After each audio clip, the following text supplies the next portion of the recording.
Thank you. Um, what I want to talk about today is values and how values need to be um, expressed and I guess I would say owned. Um, Part of this comes from um, an interest that's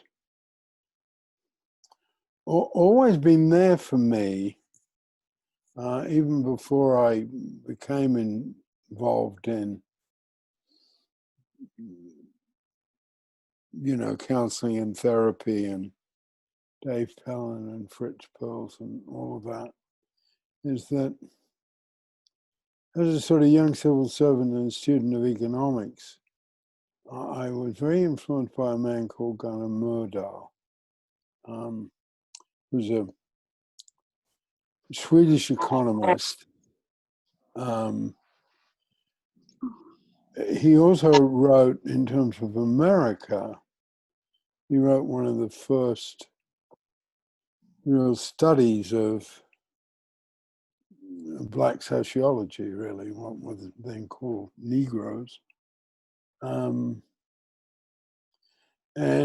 he made the statement that this was when I was involved in economics. I'm just putting this background in, partly because it's relevant to this topic, because this topic, part of what I'm looking at today is how values come from our past, not our values come from our past, not only from our past, but they're influenced from our past. And we need to be able to own those. Anyway, what Myrdal said was economists need to state what their values are because they claim to be objective, but in fact, their economic theories and recommendations are affected by their values. And that's, I guess, always been with me, and then getting into social work and therapy and that part of life. I often came across the point of view, well, there was a very popular point of view at one point that, well, we're social workers and therapists and counselors, and we should put our values aside and not have them affect our work. That was sort of routine. And I thought that was silly way back. And there was a whole lot of the whole, from Freud onwards and Carl Rogers and all the professional organizations, that was what you're supposed to do. You're supposed to keep yourself out of it. And your values out of it. And that went through a time of, I wasn't the only person who thought it was, well, not just silly, but also in a way dishonest. Well, I'm so well trained and so professional, so qualified that my values won't affect my work. And to me, that has the odd superiority that I'll be looking at here. That, I am so concerned not to have my values affect you, that I will keep my values out of it. That means I won't tell you what they are. I won't in any way be open about them. And because I am this very professional social worker, counselor, psychotherapist, my values or my emotions won't affect my work with you. And that's just not human nature. Can I come in with a quick example? Yeah. I was at a therapist support group last night, and somebody said because she didn't want to be judgmental and something else I forget, she didn't say anything to her client who was in contact with somebody who had COVID when nobody was wearing masks, and her client got COVID. And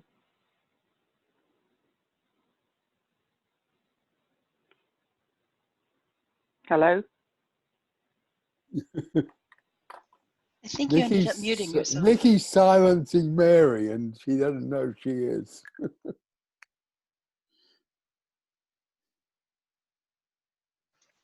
So I said, I gave an example of how I use transparency, which is when you say you too know what it feels like to not be able to get up till 3 o'clock in the afternoon. It's very shame relieving for the client.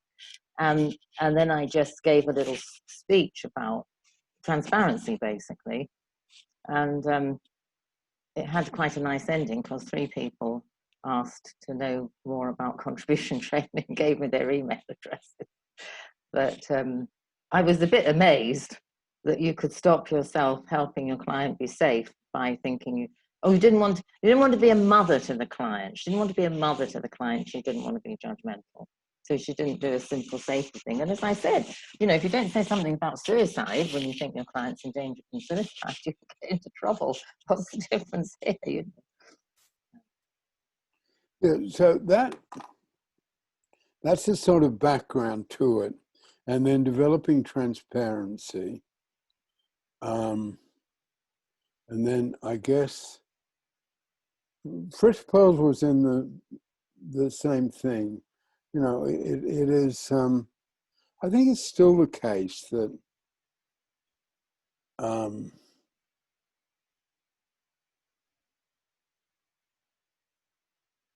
we're supposed to be, there's a point of view in this field we're supposed to be value free. And I think that's just unrealistic. In some ways, the American founding fathers, if you read the Federalist Papers, sort of were more realistic about human nature than a lot of the best of the psychiatrists and psychotherapists and psychologists. They produce great stuff. But in making a supposition like that, and the word judgmental, there are some words,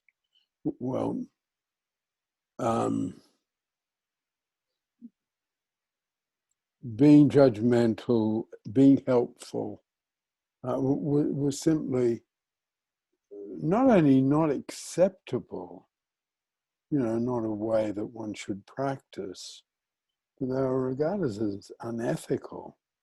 And I've always thought, and I guess it's my slowness today, I've always thought that thinking is just not rigorous enough. And if you stand back from it, it is a position of enormous sort of superiority, which has in the helping profession its own history.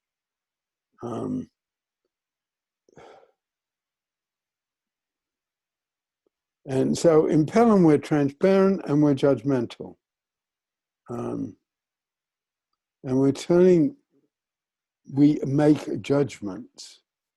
Judgmental has obviously got now has all sorts of connotations. But we look at good and evil. And even the thing Mary said, well, I don't want to be a mother. I don't. And this is where the thinking in, and I'm sorry to keep going back to these sort of rather obvious, repetitious, but to me fundamental points, a certain ponderousness. But the thinking is just not rigorous enough, because there's something, dependency then becomes a bad word.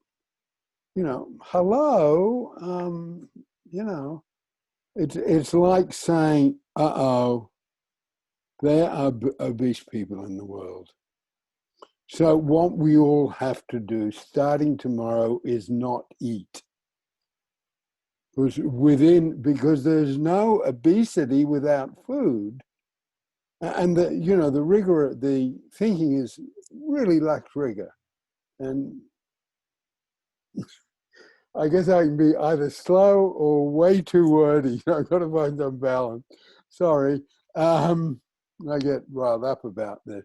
So then something comes in called codependency. Well, there are whole huge swaths of the world where people are codependent, and it's a really, really good thing. And there are times when it's a really, really bad thing. And so my concern is, Peter, yeah. codependency is a good thing. It's usually interdependency. Well, exactly. And then we're looking at the word with more sophistication. And I would agree with that. I mean, I guess what is defined by the school that's called, codependency, they would define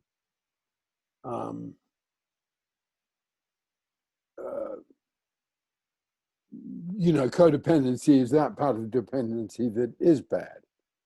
Just as I guess a doctor would say, this is the part of food that is really bad for you. You don't have to give up all food, but you've got to give up that. And I understand that.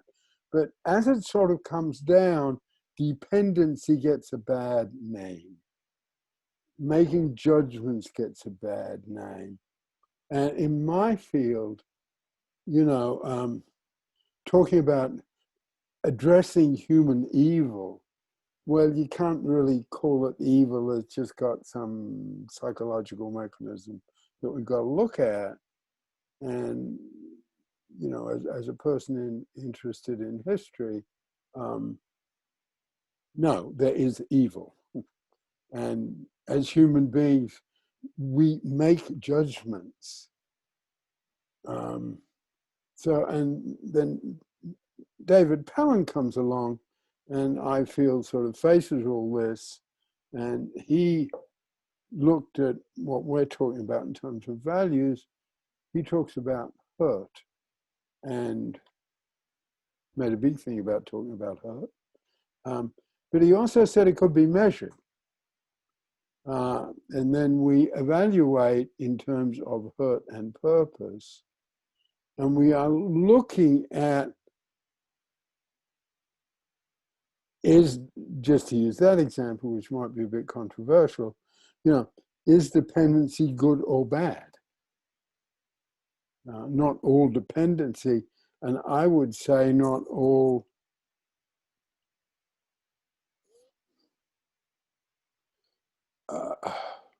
very tight, very serious dependency.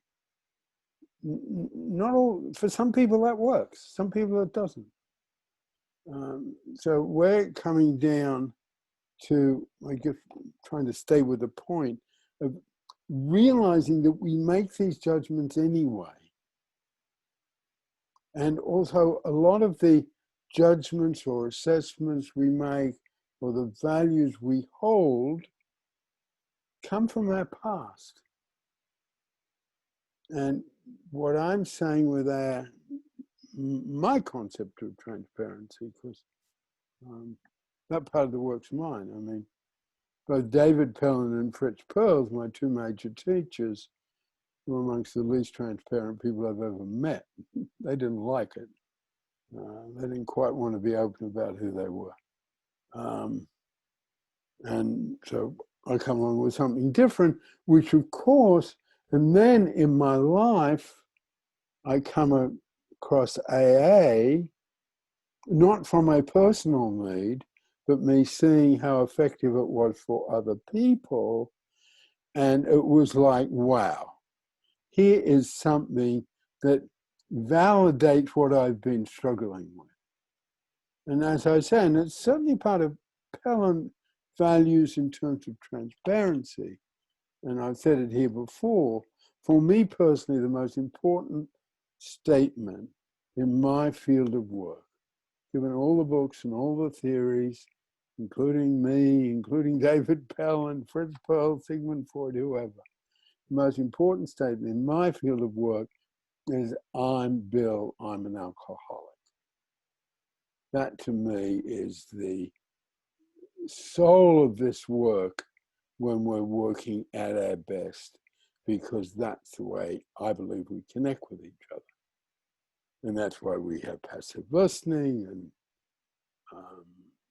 And I talk at other times, I talk about a spirituality that's about people, and that's about people connecting. William Faulkner said, all we have to do is endure, and E.M. Forster said, what we've got to do is connect.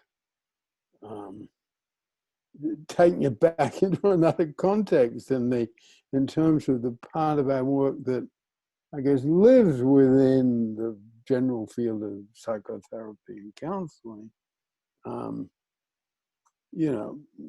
Hippocrates said, let nature heal. Know your patient and let nature heal. Don't interfere too much, and know when you are interfering. So I guess what we're looking at in terms of Pellin values, which in many ways comes down to transparency, because we're open about who we are. And then I feel we need to take it to the point where, almost a simple point, am I an angry person or am I a gentle person? Am I an optimistic person or am I a pessimistic person? Am I an introvert or am I an extrovert? So there is a certain transparency. We can say, this is who I am. As your therapist, as your teacher, I need to say that I'm optimistic. And you need to know that, because at times I might not be as realistic as you need. Or I could say, I'm pessimistic and I'm sharing that with you because I don't want that in any way to cloud your belief that you can change. So it's a different engagement. I think it is and again, a basic metaphor is how a nourishing family works. And in a sense, that's Pellin's values, that's where we come from. That, hey, I had a very happy childhood. That was my privilege. So it's easy for me to say nourishing family and how that's fundamental. That might not be easy for somebody else. So, and that, we sort of marry all that. And even using that word is probably more acceptable than it was a few years ago when there was not marriage equality. That's a nice little thing, that a nice word is now a bit more usable than it was for a while. But I guess we combine that with the truth line. We've only got this little bit of the truth. Other people have theirs. We've got ours. But ours does have these built-in values that we look at how much hurt there is involved in a situation. We're always aware of that.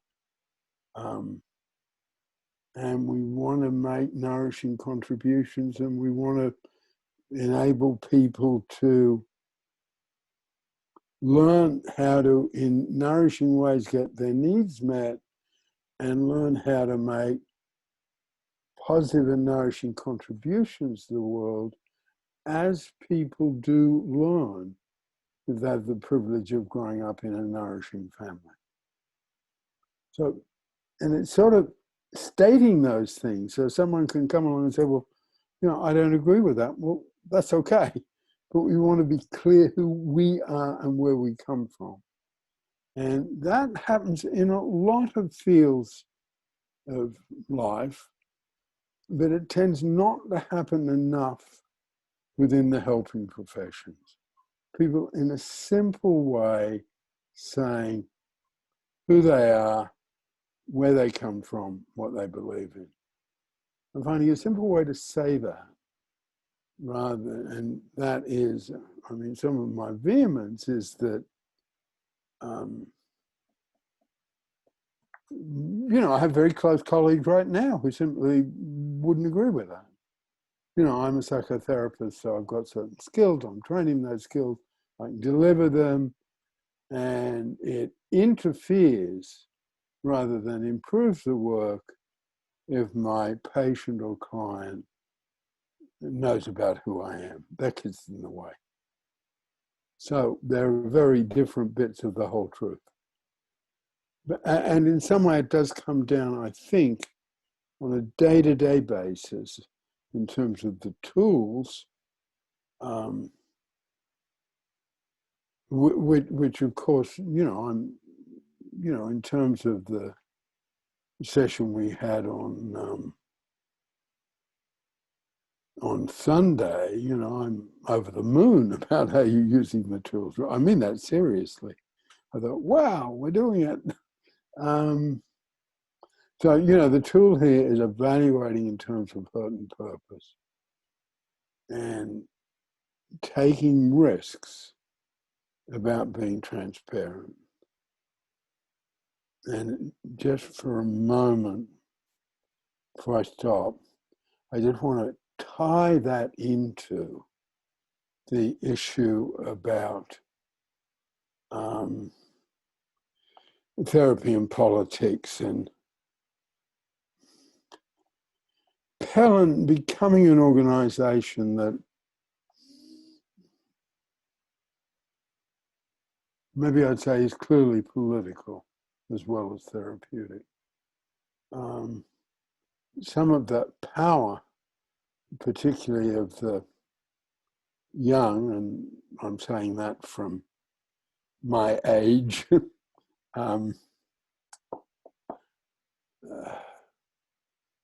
so 40 is young, okay, from my perspective. So I'm a little awkward about that. I don't want to be patronizing, but the young and youngish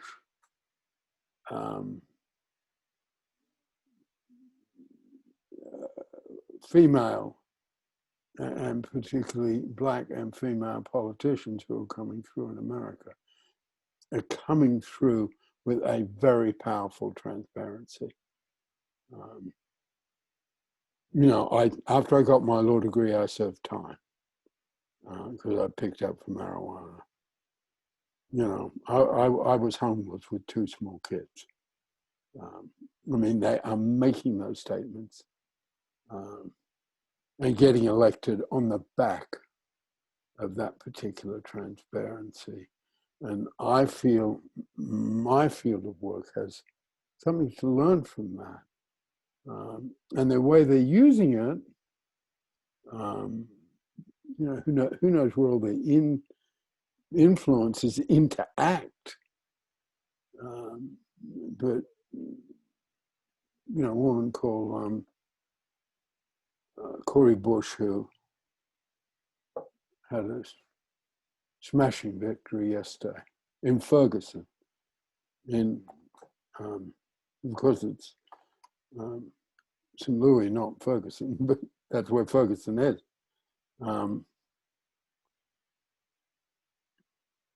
And, she made those sort of statements. That was her campaign. I've been a single mom. I've been homeless. You know, we lived out of our station wagon for 9 months, and getting selected and then elected to the House of Representatives in Washington, D.C. I mean, there's something about that that's happening, the different. So, you know, the combining, I guess, if I can make it a bit more straightforward in terms of the tools, combining transparency and contribution from hurt and purpose. Because transparency doesn't always work. I'm not saying it works for everyone. You know, I teach it with conviction, but at the same time, a little bit of the truth, and the Freudians have theirs. And we're not denying their validity. But I guess we sort of want to stand our ground and saying we're not going to let them deny us ours. Anyway, would somebody like to come in?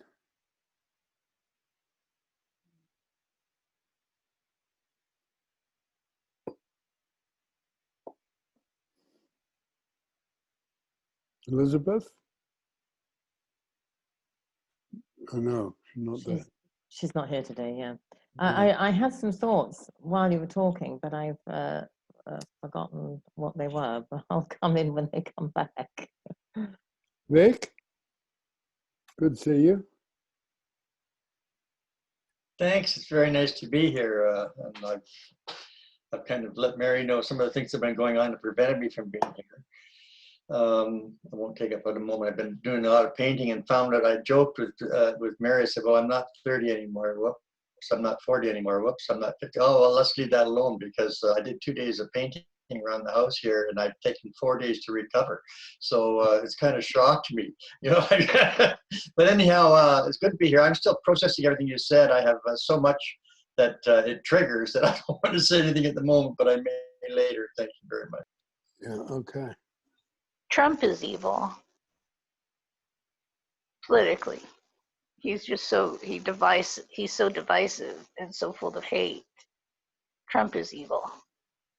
And he's pretty transparent about it. Well, that's sort of what I'm looking at, that we're not running away from making those sort of statements, okay? And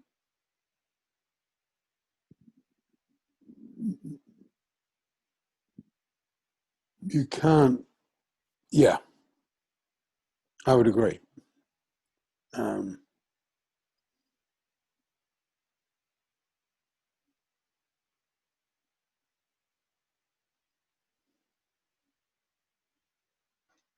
I guess I'll just unmute myself because I'm actually really glad I came today. I mean, I wasn't going to because I was going to try to get some work done, but I've been taking on the responsibility of recording, so it was last minute when I decided. But I'm actually really glad that because what you talked about today, Peter, that there's a lot of things that I've thought about in different contexts. But one thing I came in, I wanted to address what Stacy said about the president being evil. I think that's, I agree. I mean, I don't know that it's hard to do that, but here's the thing that's troubling in the United States, and I really do, if I was going to go and analyze it, I have to be careful because it's really easy for me to fall into attraction to hurt when I'm thinking about politics, particularly now in the United States. But my own sense is, and I'm probably not saying anything everybody else doesn't already know, but my sense is that he has ridden the dark shadow. He's riding the dark shadow of the United States. I mean, it's been it's a quiet, and it's particularly the nasty racist one, because I'm pleasant enough generally. I mean, I know I can sometimes come across as very very strong and aggressive, but I'm usually pleasant enough that most people think I agree with what they're saying when they're talking to me, regardless of whether I do or not. So people talk to me, people tell me things I don't really even want to know. But I have heard a lot of people, I've been present in very nasty racist conversations with people thinking I'm agreeing with them. And sometimes I say something, most of the times I don't, maybe just something, but a lot of times I really don't want to get into it. And if somebody's that strong of opinion, they're not going to listen to me anyways. But it's there, and I think, that's because everybody, see, that's the thing that drives me crazy about this. It's not like Trump's faults aren't known. They're known by Republicans, and he doesn't espouse. There are some true Republican conservative values that I respect. I don't tend to agree, being the fact that I've, been in the struggle for marriage equality and I'm gay, a lot of, there's some natural animosity, but there's a lot of things I do agree. But and in some ways, the liberal one has as many problems and can be just as racist and just as discriminatory as the Republican side, except for they tend to couch it. But just as an example, President Bill Clinton, when he signed DOMA, the Defense of Marriage Act, my spouse and I just, we found out we could go online and write a letter, and we did. And we got a letter back 6 months later from President Clinton saying he signed DOMA, which is saying that states don't have to recognize marriages that have been legal in other states, and the federal government doesn't have to do it. He says, I signed this act. He didn't have to sign it. I knew enough about laws to say that, to know that it would have passed anyways without his signature after 10 days. So he could have just pocket vetoed it and let it be without getting involved. But he took the time to sign it, and we wrote him about it. And then he wrote back, well, I signed it because of my religious beliefs about marriage. And this was like a year before the Monica Lewinsky scandal. So, so anyways, that's a side issue, but that's an illustration of what I was saying.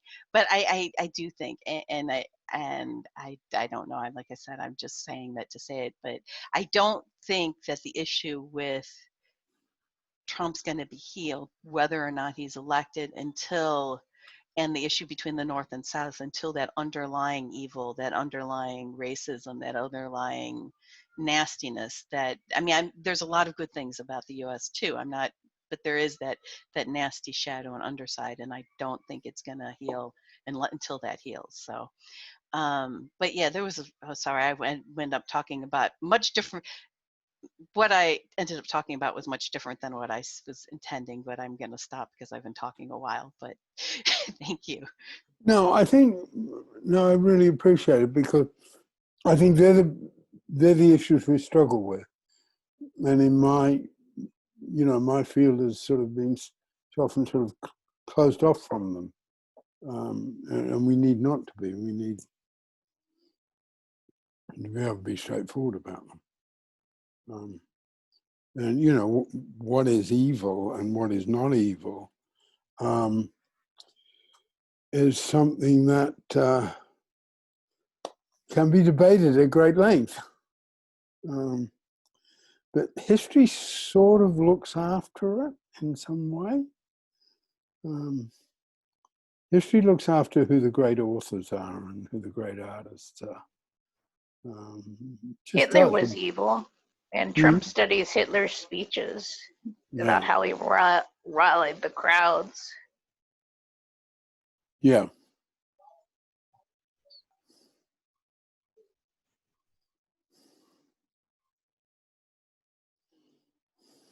This is a different topic, but I remember I remembered one of the things I was thinking when you were talking about the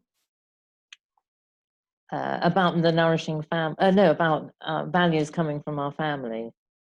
And I was thinking about the little piece I wrote for the newsletter about, which I hadn't realized quite so strongly, how surrounded I was with as a really small child, how I was surrounded with messages that were political about equality and inequality and racial justice and things like that.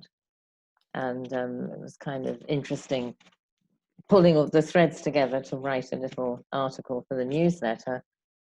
I thought, wow, no, I really did think this. I thought, wow, no wonder I have such a passion about fairness and such a passion about inequality. That was one thing I was thinking. And you said something else about people not having a nourishing family. That's right. And I was thinking how many people I've heard in 12-step rooms say, I found my family here. Mm. And it's very powerful that. I think it's really powerful how we share the metaphor of tools and the metaphor of nourishing family with the 12-step programs.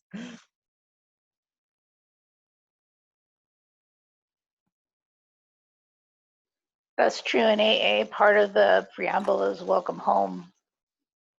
Mm. Mm.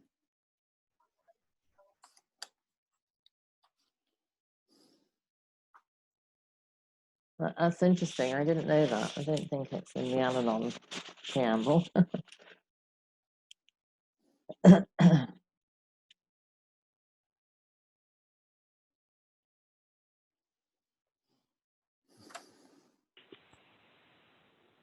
Hi, is this Nikki unmuted? I'm still kind of shocked with that simplicity of that really obvious remark of Trump is evil and he's transparent about it. And I'm like, oh yeah, that's what's wrong. That's what I can't get my head around. But because I think of, you know, evil, hurtfulness, nastiness, all that. Mostly those people try to hide it or just hang around amongst themselves. And but it's right, that simplicity of it being stated like that, it just enables me to say, yeah, the person with the most power has just blatantly just outed himself. It's like, I mean, I've got that far as seeing, you know, I get it that a psychopath is proud of that. Oh, anyway, it confuses the hell out of me. It's that same thing. How would somebody want to be seen like that and not, you know, how does somebody truly not care how stupid they look? I can't grasp it. Because they're a psychopath, it can be the only thing. Well, and that, sorry. Go on. That's all right, I'll finish. Go on. That's when we're talking about values, you know, we're talking about all of them, right? We're talking about belief. So, you know, some people believe in white supremacy. People believe that black people didn't have to be treated as human beings, but would be regarded as plantation property, like, you know, cattle and sheep. But there's something about So Trump. there is. Sorry. There's something about Trump that is really, really obviously stupid. Yeah, well, I mean, those examples you've just given there, they're examples of just extreme wrong thinking, but I get what you were saying. They just believe that thing. Okay, it's simple. But how can he not care that he looks so stupid? So much. Don't get it.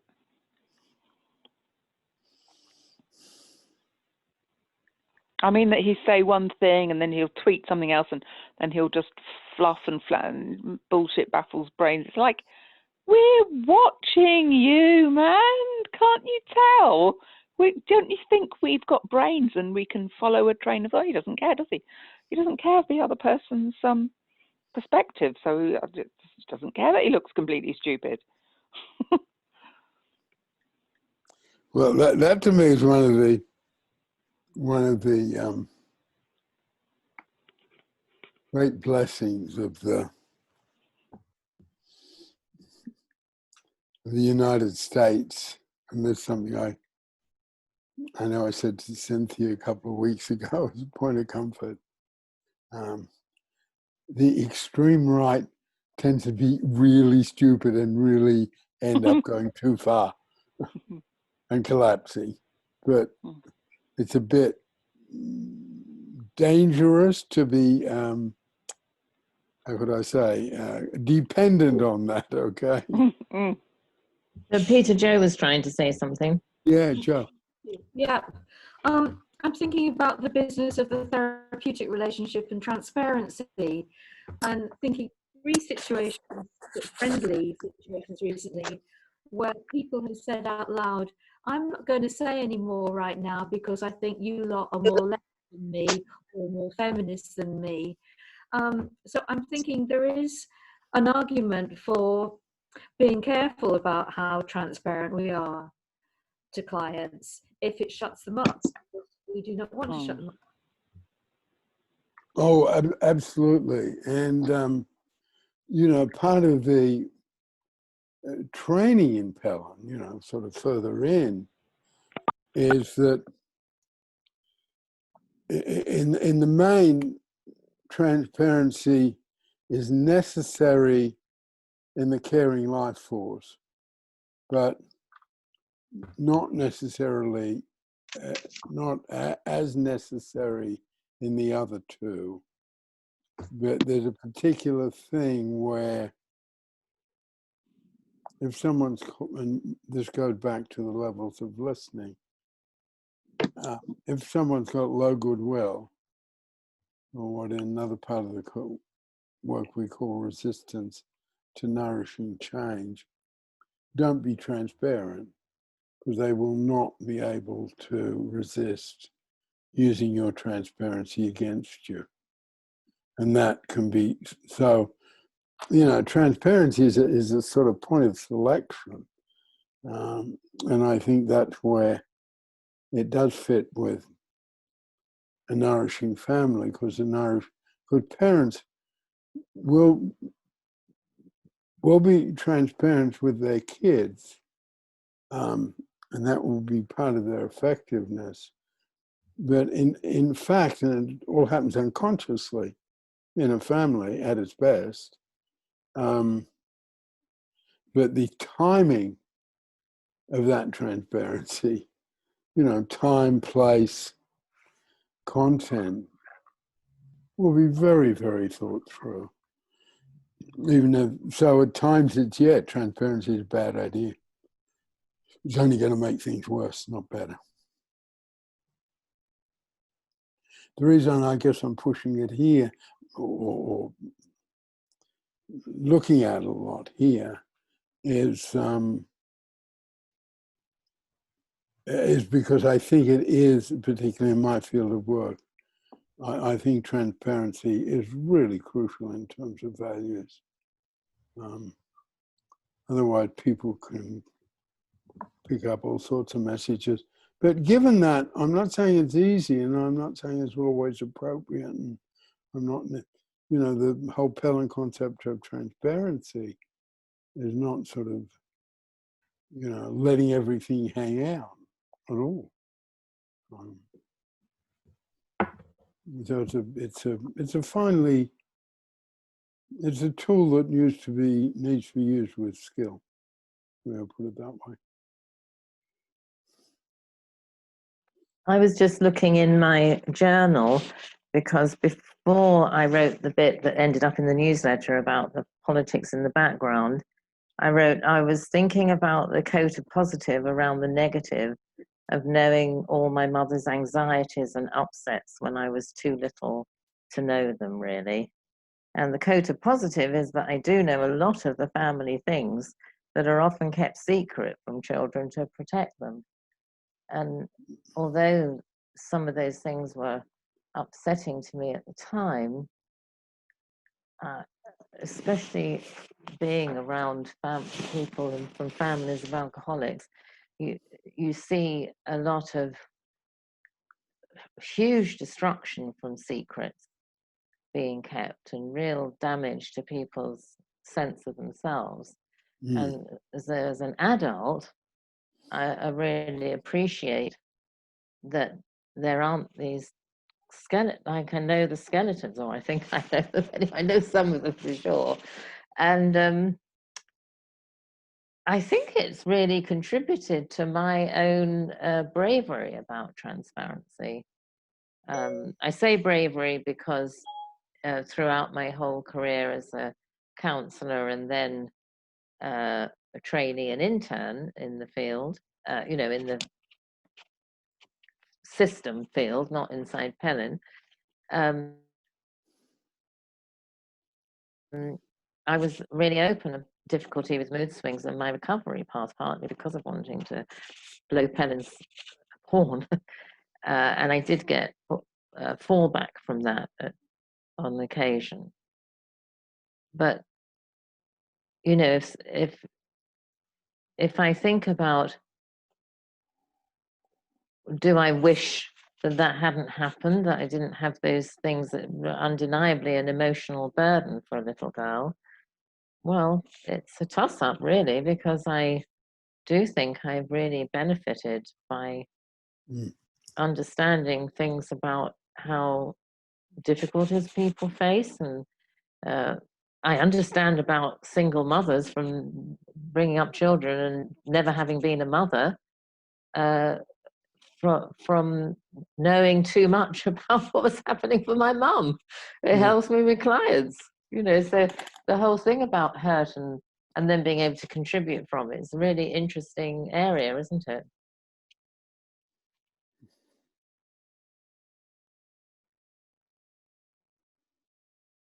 Yeah, I think one of the things that comes in there, and I think one of the reasons that I think it's important to get, again, this is my approach, my little bit of the whole truth. It's not everybody. But sort of get our story out there.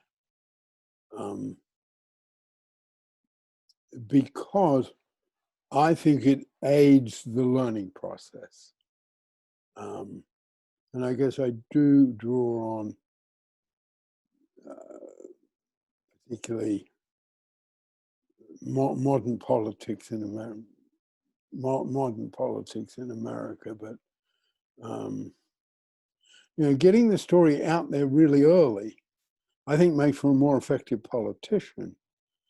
I think we could say from our side, it enables a politician to get and claim some of the caring life force where they can't do too much of, or they're not going to get elected. They're not going to win.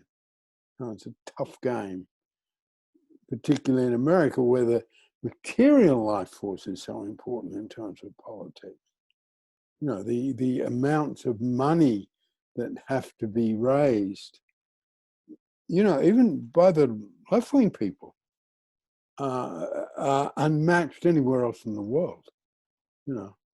Too damn much money sloshing around.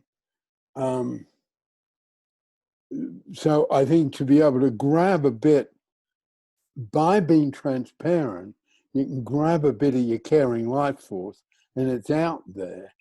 And then you can go ahead with your drive, your passion, your ambition.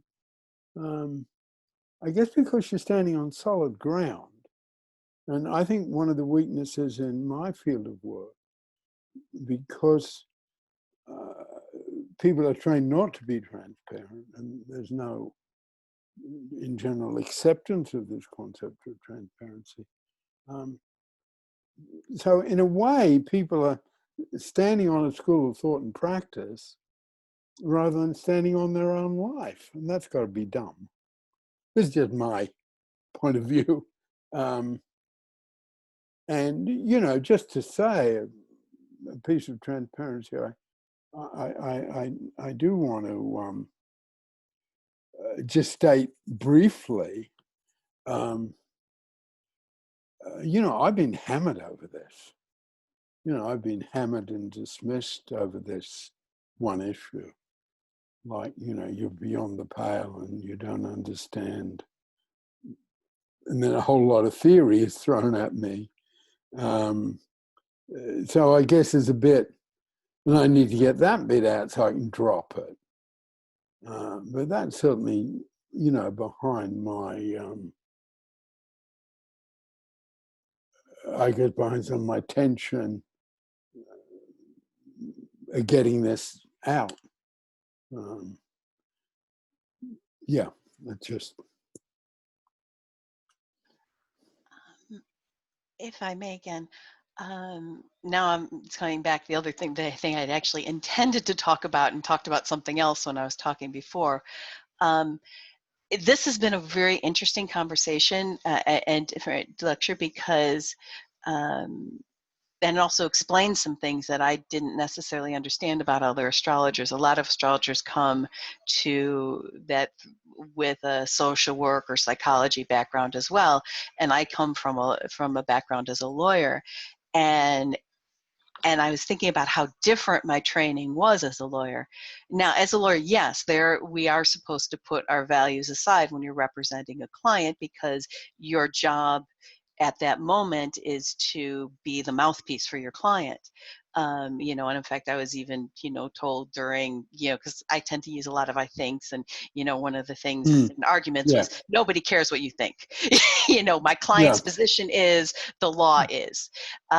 So, but that being said, we were also taught to be very rigorous in examining our own values, and also rigorous in looking for the bias from, you know, experts, from clients, and also using transparency, sometimes with our clients and sometimes from the client's point of view. When you're representing them, you know, you can't lie to the court, but you can, you know, emphasize some facts and sort of, you know, hold back others. And sometimes you emphasize something because you know it will be used against your client, so you want to, you know, pull the punch. But it's just so interesting. And like one of the thing with legal ethics, we specifically taught, like, you know, not just where our values may clash with our clients, but also where our interests will. I mean, conflict of interest is a big thing. I mean, like in a particular, I'm sure, Peter, you've experienced this, but as a lawyer, particularly if you're working by the hour, you know, you do have a conflict of interest with your client.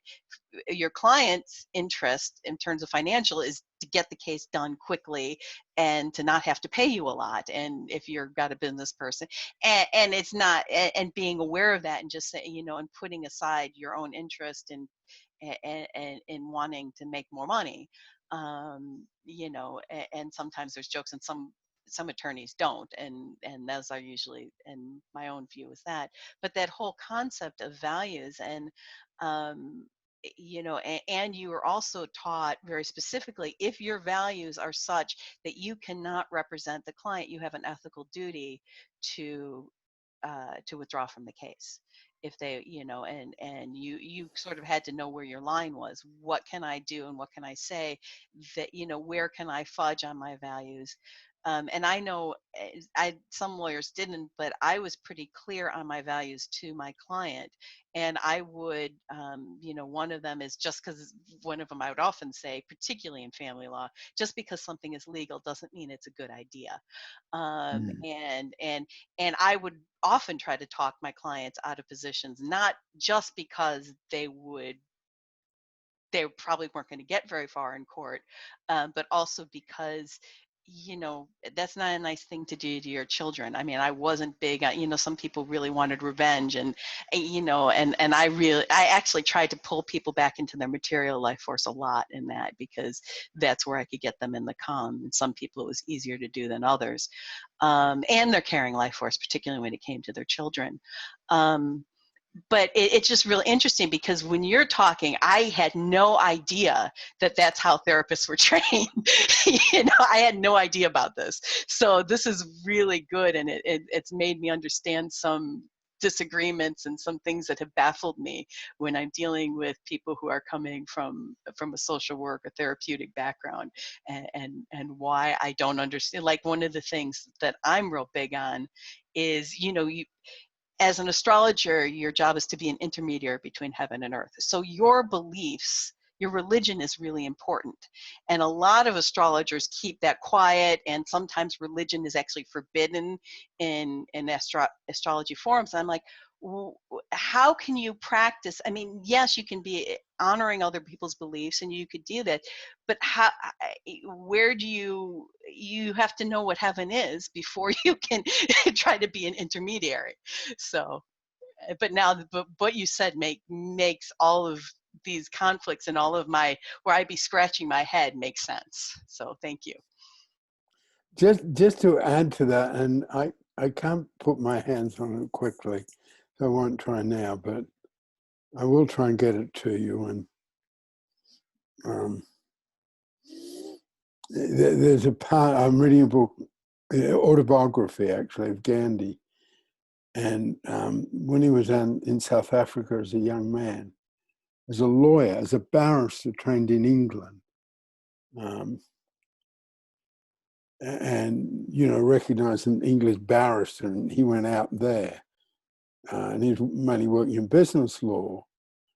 And he decided, he wrote, it's about half a page, I'll really try and get it to you. And he decided that he knew what his philosophy as a barrister was to be, and that was to bring people together. Okay.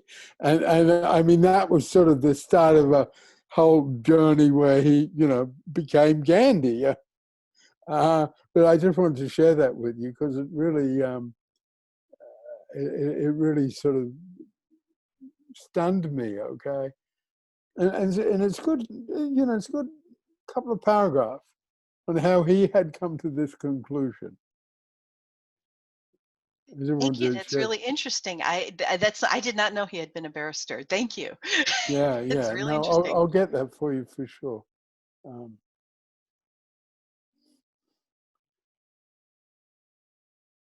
Mary, do you want to say anything? Because, I come in, critical of conventional professional training, and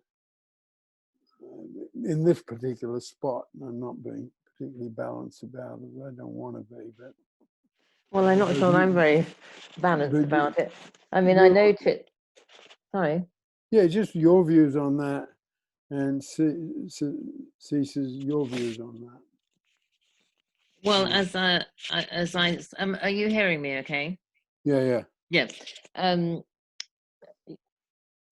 I mean, I know I'm your student, so it's not surprising I use these words, but I think it's the first time I've ever done it. I was so aroused, I was going to say incensed, but that sounds angrier than I was. I was so aroused to the banner of transparency in this meeting last night that I did really quite criticize the sloppiness of the thinking in just being so intent on being opaque that you don't properly evaluate that. People were hiding behind saying, I'm not allowed to have criticisms and judgments, so I'm going to let my client do something dangerous without saying anything. And I said, it's really easy to say something if you have transparency behind you. You just say, I'm concerned for your safety because it feels kind of dangerous to me. I don't think that's judgmental. It's comes from your caring life force, but you're transparent about the concern you're feeling instead of pretending you're not feeling concerned, and then you get the news that your client has COVID. So I was just thinking about, I was saying that line, that it's just lazy. It's not thinking things through. Oh, the other thing, I was thinking about my what part of my passion about transparency once I learned about it was I did go as a troubled teenager to the Tavistock Clinic for 2.5 years. And I sometimes think the woman must have been an intern, but she was a doctor. She must have had a PhD, so I don't think she can have been an intern. And it's Freudian, as some of you may know, and she was lived out the epitome of the blank stare, blank slate thing from the beginning, but her caring life force came through. So what happened was when she knew me, her eyes warmed up.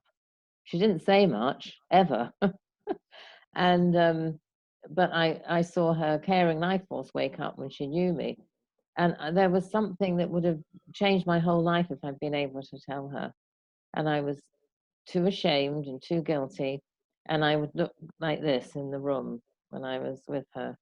I'd look everywhere around. I wouldn't look at her at all because her eyes were blank when I first went there.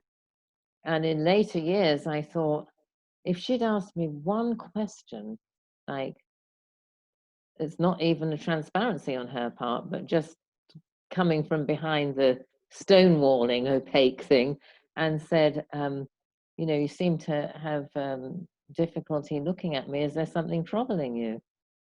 And my whole life would have changed because I went for 2.5 years keeping a huge secret.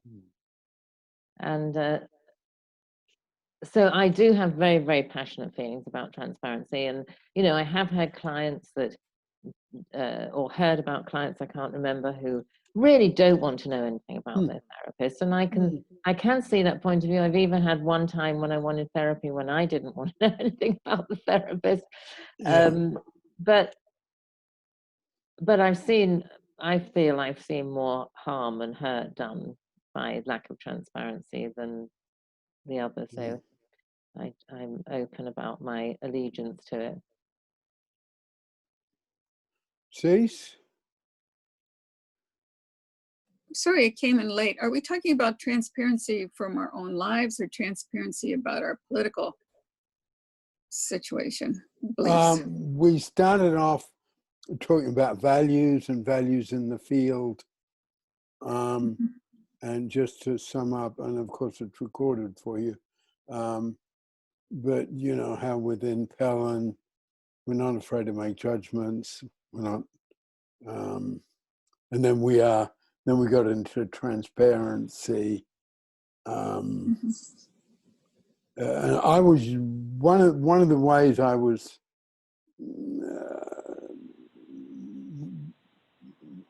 it's a sort of separate topic in a way, but my thing about the politics and therapy is how some of the most stunning political careers that have been created is by young women who are prepared to be transparent. And then I guess we've got a whole... So anyway, that was the sort of background to it, okay? Okay. As far as my own politics, I don't really bring that up unless a client would ask me some questions. So then I might discuss it, but I probably would not hardly ever bring it up. Sometimes a client would bring it up, and depending on the situation, I might talk to them about not my views, but what's the problem? What are they seeing happening? What's their thoughts on what's wrong or what's right? And so I would like usually to just make it into a discussion about the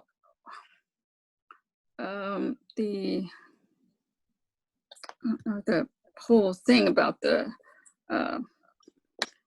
discussion. Not so much if somebody was talking to me about gay, transgender, racism, then I feel very comfortable talking about my point of view. But if it's more like a political about Trump versus somebody else, I really try not to get into that with clients. And I'm sure if they're super interested, they could just go on Facebook or the internet and see what I really think. But, yeah.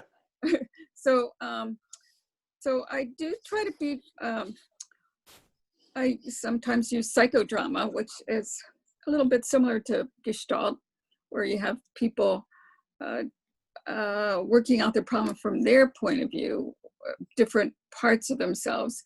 One that might have this point of view, the other might have this point of view, or a different person, like a mother or father. And it's a little complicated to explain, but after they're done, when they're done, depending on what, I'll ask them what they got from that, what was their feedback about it, what's their feedback to me. And sometimes I do share something from my life that I related to, like maybe a time in my life where I was afraid to talk to somebody about something. If I was getting that feeling that was part of their drama. And so I might talk to them about that and how opening up really helped me when I was in a safe place. I'm just using that as an example. But in that situation, they've already let me in on what their thinking is by doing they've already exposed themselves.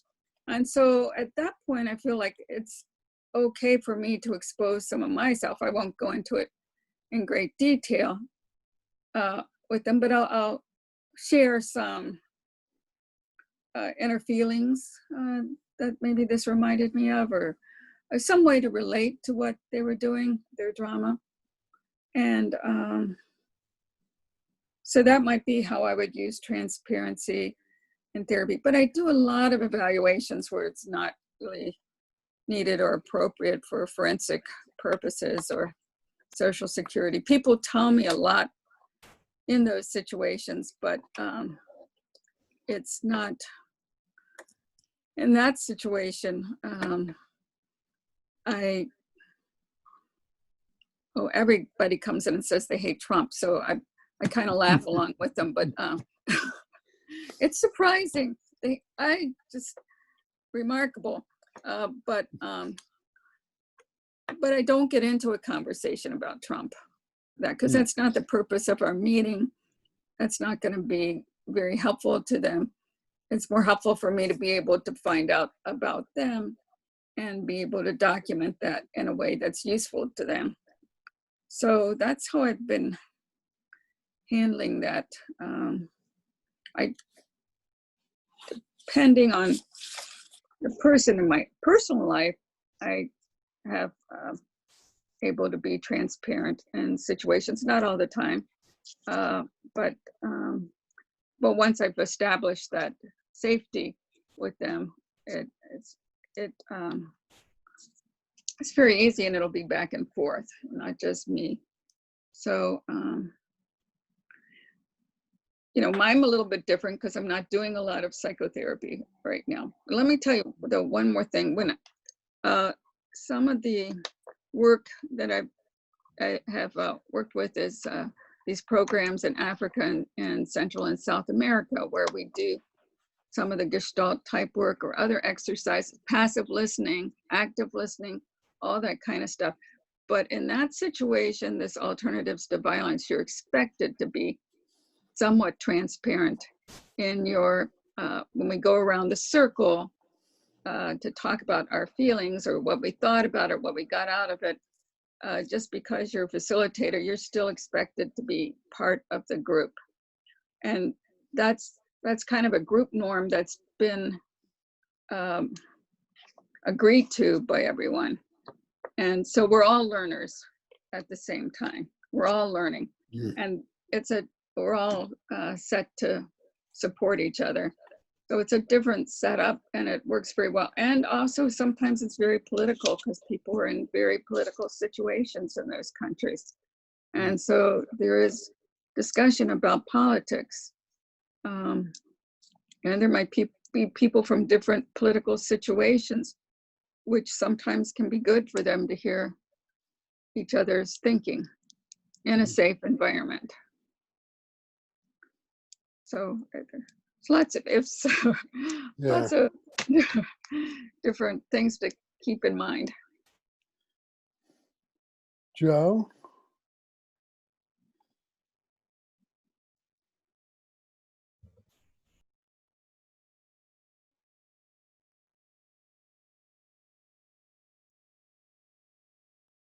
Joe, you unmuted yourself and then muted yourself. Did you want to bring? Oh, there you go. Can you hear me now? Yeah. Okay. I didn't really want to add anything except just to say how much I identified with Mary, because I too was at the Tavistock undergoing 3 years of stonewalling. Mm. And it was so wonderful to discover Pellin and this place that wanted to offer me tools and wanted to actively help me, as opposed to sit there nodding and presumably storing up info for her, for her next seminar that she was going to report to her boss. So I really do feel for you, Mary, particularly as a teenager. I was grown up. Mm.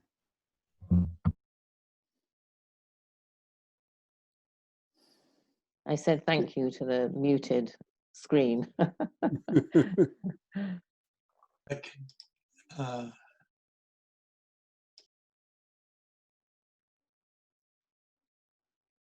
Anyone else? Vic? He's muted. Okay, sorry, you can hear me now? Yeah, yeah. I'm sorry. He's muted. Boy, I could go off on that and make some jokes about myself, what the definition of being muted. I'm going to rattle off some things really quick, and I apologize for the speed, and happy to hear feedback that I'm saying too much or whatever. But January, you all know COVID started coming on. January, several things happened to me in like 24, 48 hours. COVID was just, I'm barely aware of it. A catastrophe in my family exploded. I had a serious heart diagnosis. I lost employment, and several other things all at once. And the last 6 months have been pretty challenging. I have a spiritual leader that in years past said something that I really liked. He said, irony is the crust on the bread of adversity. So I mean, we often think that there's adversity, but irony is even more, right? It's like eating the crust. I've been eating a lot of crusts for the last few months, right? I quickly want to say a couple of things. Gandhi was very, very important to me many, many years ago, and still is. But he said one thing that I really liked. He said, truth is like a blank coin. You flip it up, comes down, you grab it, and one side is love and one side is truth. And he said, but if you look deeply enough into love, you find truth. And if you look deeply enough into truth, you find love. And what's going on in the world right now, and it's very, very, very dangerous. I've been studying stuff for years, as all of you have, is that there's an awful lot of labeling going on. And very, very quickly, I'll just quote the poem that I quoted last time. This is Yeats, right? Turning and turning in the widening gyre, the falcon cannot hear the falconer. Things fall apart. The center cannot hold. Mere anarchy is loosed upon the world. The ceremony of innocence is drowned. The problem that's going on in the world now, and it's very dangerous, is that the center has been destroyed. If we envision a center, well, just to the right of the center, people can be on the right, be conservative. Just to the left, they can be liberal, right? And let's say it's 100% spectrum. Well, maybe 10 or 20% on either side is a center. And people can talk to each other. You destroy that, and then you've got the 10 or 20% out in the extremes. They can't talk to each other. And all there is mudslinging. And what's going on in the world right now, in my opinion, is really, really, really dangerous. I really feel it is. I do not believe that labels help. I think, and I'm, our session's coming to an end. I'm not looking for an argument with anybody. Labeling Trump as evil isn't helpful. There are many Black conservative voices in America that are often not heard. So if Trump is evil, I don't think there's been an American politician for a long time and a Canadian politician that isn't evil. So there's an awful lot of evil going on in the world. Labeling, in my opinion, doesn't help. When I went into the activator unit,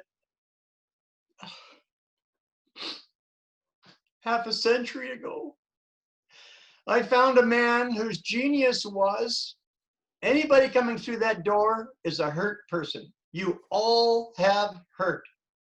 And the genius of David Pellin, in my opinion, was he recognized that he didn't use the word persona. I don't think he did. Peter can correct me. He used another term. But the problem was that people's persona prevented them, and their dedication to their persona prevented them from getting down to the nitty-gritty and dealing with your hurt. And what the genius of David Pellin was, anybody coming through that door, you are hurt. Great news. Your hurt is a contribution in the making, and I've got the tools to help you because I've been there. And then in my essay, he held out his arm with those two big long-lived scars, right? And says, I was a fool once too.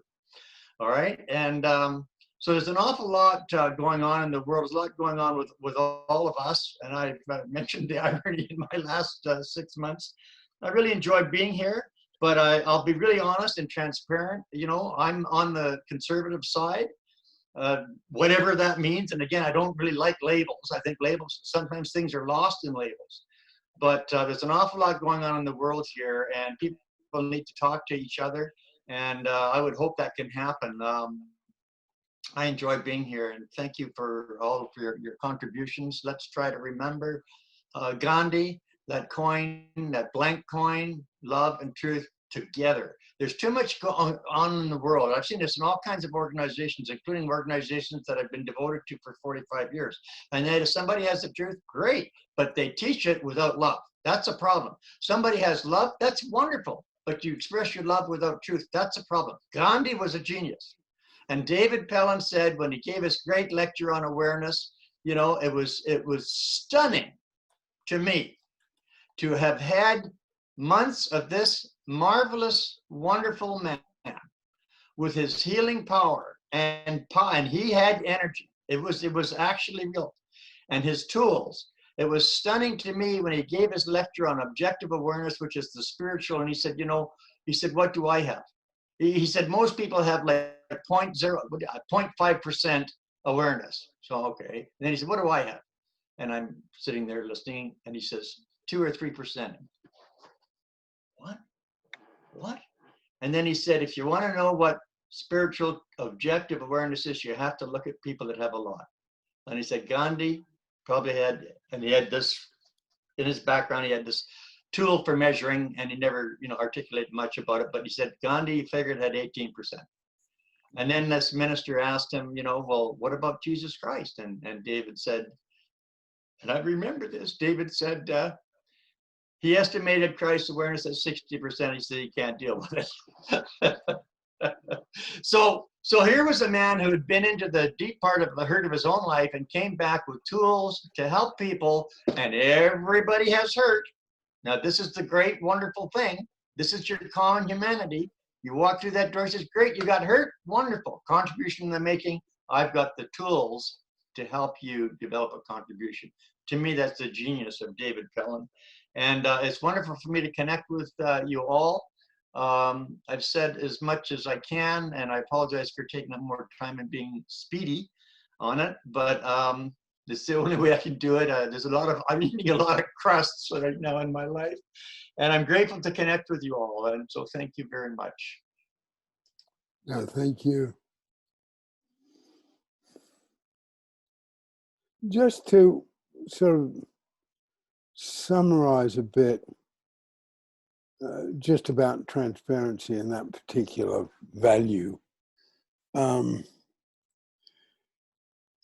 because it isn't, you know, going back to what C said and what Vic just said, it's not about, you know, someone's in law or family law or,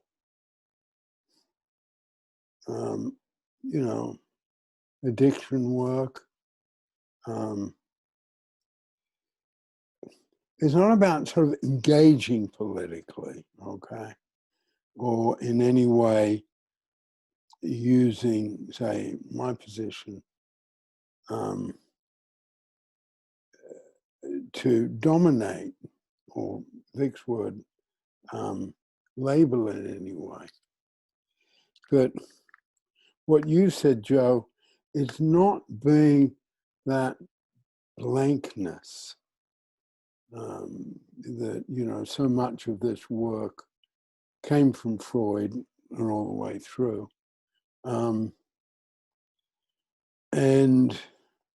But it's letting people see who we are. And for some of us, not everybody, for some of us, you know, politics is a large part of who we are. For someone, religion or a spiritual part is a large part of who we are. For someone, nature is a large part of who they are. You know, it's just the whole concept of sustaining purpose is there's not one fits everyone. It's lots of them around. But the bit, you know, early on when it was so unpopular to the point of sort of blasphemy, I just developed a very short way of saying, based on the work of Martin Buber, William James, Carl Rogers, William Faulkner, and the essential tenets of the Sermon on the Mount. Finish.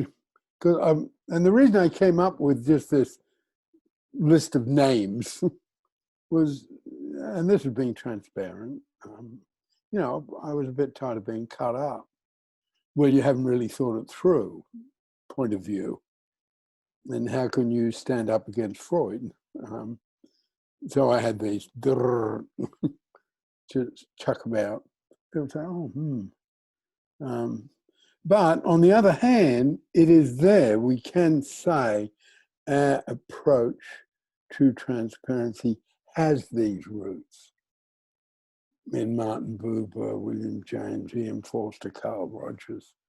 So I just wanted to share that with you. Okay, we'll end there.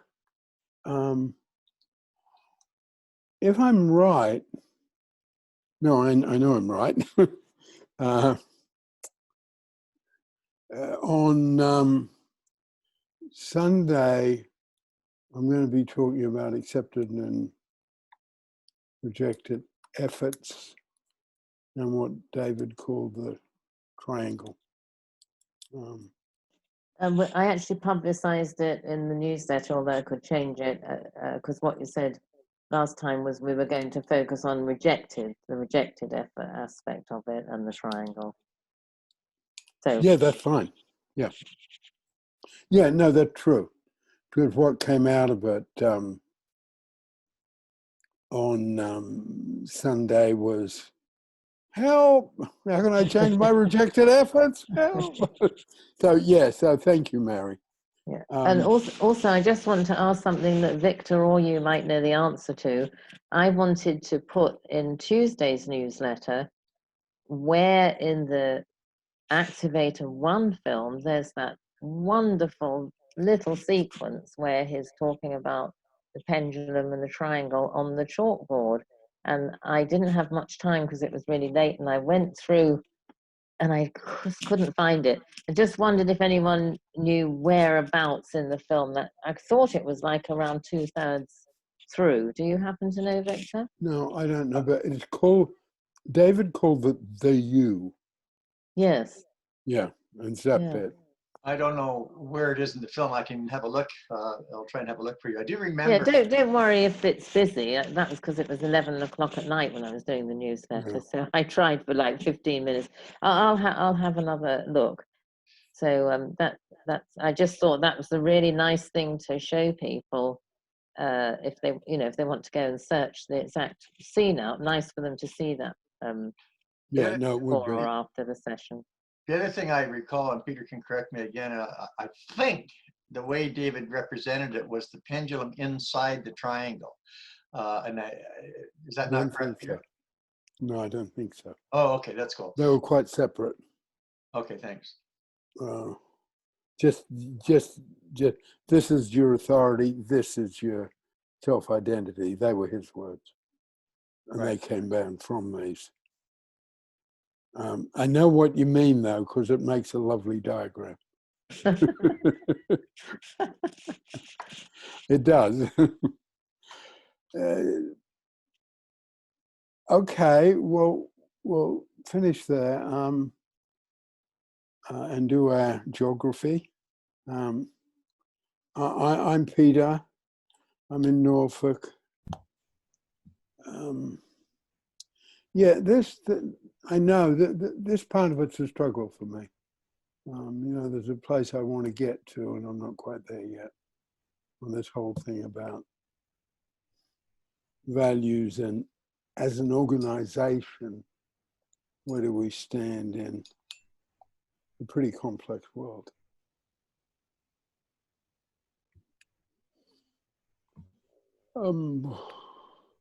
Nikki, you want to go next? Ending up. I'm Nikki. I'm in Wimbledon, Southwest London. Okay, Vic.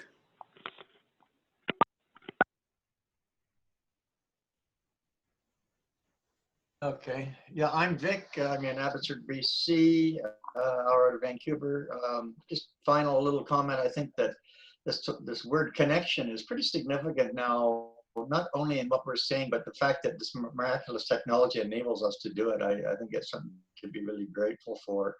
And thank you to Peter and to Mary and whoever else is behind, getting these Zoom meetings going, because during this pandemic time when we've become so unconnected, right, because of social isolation, blah, blah, blah, this is really, really significant. So thank you for those labors, and thank you to each person for contributing and enabling connection. Connection is significant at this time, certainly for me, for all of us. Thank you very much. Cease.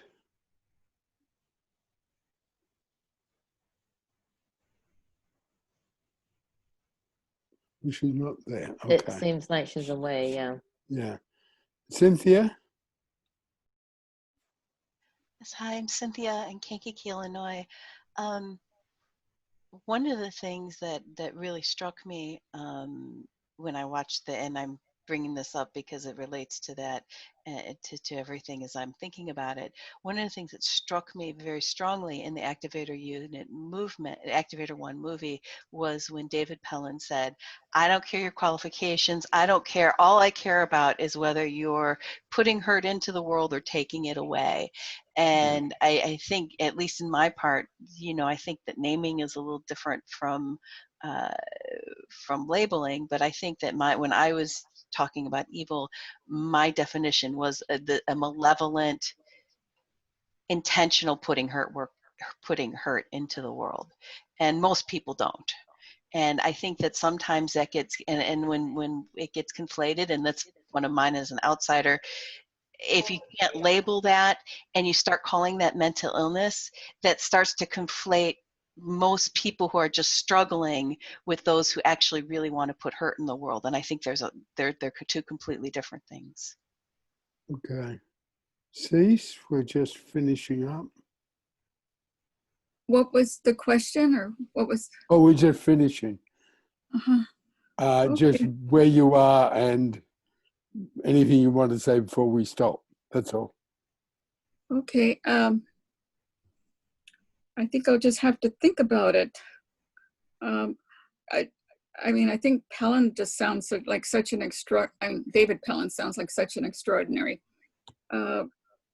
person, and I got the sense of that when I was at Pellin itself, when we, in Italy, that the same kind of air was there, that we were open and sharing and transparent, and very transparent sometimes, Um, and but also there was a lot of great communication and caring and friendship and fun. And so it really balanced out. It felt really full. And I think it's a really good model for life itself, to have that kind of an atmosphere with friends that are close and we're sharing our ups and downs. So I think it's a great model, both of those situations, and something for me to strive for. Okay, thanks. Joe? Yes, I'm Joe. I'm in Marsden in the Pennines in England. I think thinking about Pellin and thinking about the contrast with the Tavistock experience that Mary and I had, I'm thinking how much implicit in the transparency of Pellin is the warmth, the genuine desire to help co-human beings. That's resonant and beautiful, really, and maybe we should say it louder, that it's warm. Stacy? Stacy in Las Vegas, Nevada, and I agree with Cynthia about evil is as evil does. Evil is hurtful on purpose. Mary? I'm Mary. I'm in Rosarito Beach, Mexico. I just wanted to thank Victor for speaking up. I was about being more on the conservative side than some of the people here. I was feeling uneasy during the talk about Trump and evil, not because I don't agree with it, but because I was concerned if somebody would feel squeezed out about it, because I do know that while I know I've heard Peter say this is what I mean by I do know, that while we want to be able to say what our values are and what we care about in the political sphere, I anyway believe we want that if people, it's like the transparency thing, if someone maybe doesn't want to be that transparent in their life, but they realize Pellin has a lot to teach them, then they can still be part of it. And so I was really grateful for your bravery, Victor, because it's not easy to speak up and say, hey, I'm a bit conservative over here. I really, really appreciate that, because I really value having you as part of the Pellin family. And that reminds me of what I learned about Italian families through going to Pellin, which really, really supports what I've just said, that all through the period when there was a lot of, and probably still to this day, when the same families would gather around the dining table, and some of them would be fascists and some of them would be communists, and they'd have furious arguments, and they were still in the family. And they didn't stop speaking to each other. And we need a bit of that in America, to be able to speak to each other. And even if we argue, we're still around the table. So thank you again, Victor. Okay, the Italian family. I think that's a good note to end on. It's a shame we all can't go out for pizza, isn't it? Maybe someday. Okay, thank you very much. And just to remind you that